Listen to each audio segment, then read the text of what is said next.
It's the ultimate paradox, but in order to truly find yourself, you have to lose yourself. And generally, you'll find yourself where you lost yourself. When it comes to healing, when it comes to self discovery, and when it comes to tapping into the authentic self, you have to first of all wade past the facade and the masks that you have created as coping mechanisms and defenses over the space of a lifetime. And these can be really rigid.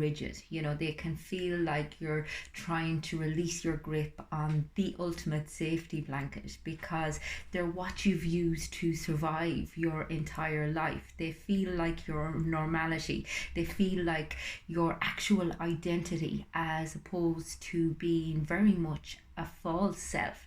And I suppose it's recognizing that oftentimes the reasons that you created this false self was because you had a lack of acceptance, or I suppose you were taught a lack of acceptance for your true self. You were given the message at some stage that you were inadequate, that you were shameful, that you weren't whole, that you weren't a decent human being, and consequently you created all of these personas in order to get the acceptance it is that we all crave. And I suppose part and parcel of wading past all of that is acknowledging that oftentimes those personas, those masks, they lead us to situations where we feel very unhappy. And when we're in those situations, we have a tendency to point the finger and to assume other people are to blame for our demise. And it's recognizing that by holding on to these masks, although you had no option but to develop them in your formative years, that by holding on to them, you are actually holding yourself in a place of pain. You're holding yourself in a place of suffering. And it's about recognizing that and taking responsibility for it, and recognizing that removing these personas and these masks and tapping into the authentic self means also feeling the really uncomfortable feelings that you've been trying to push down or run from your entire life, such as anger, such as resentment, such as shame, such as sadness, such as inadequacy, and really sitting with them and learning to tolerate them and learning to tolerate the ways in which you have treated yourself badly as a consequence, or even treated other people badly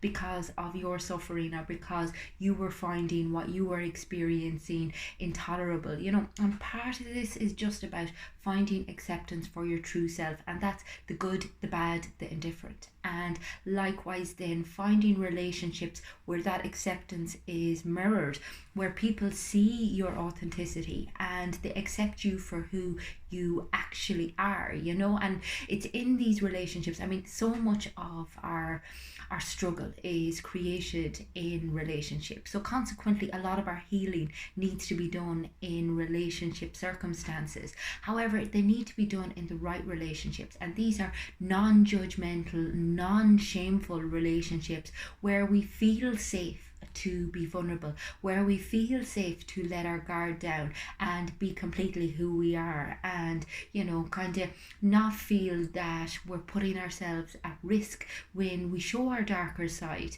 when we acknowledge the fact that we're infallible and that we have all of these, or that we're fallible and we have all of these kind of darker sides to our personality. And I think we tend to assume that if we change our external circumstances that things are going to be a lot better, and consequently we look for the solution to our problems, the problems that we have created for ourselves, in external sources. And the reality is oftentimes the answers are in the dark place that we're not willing to go to.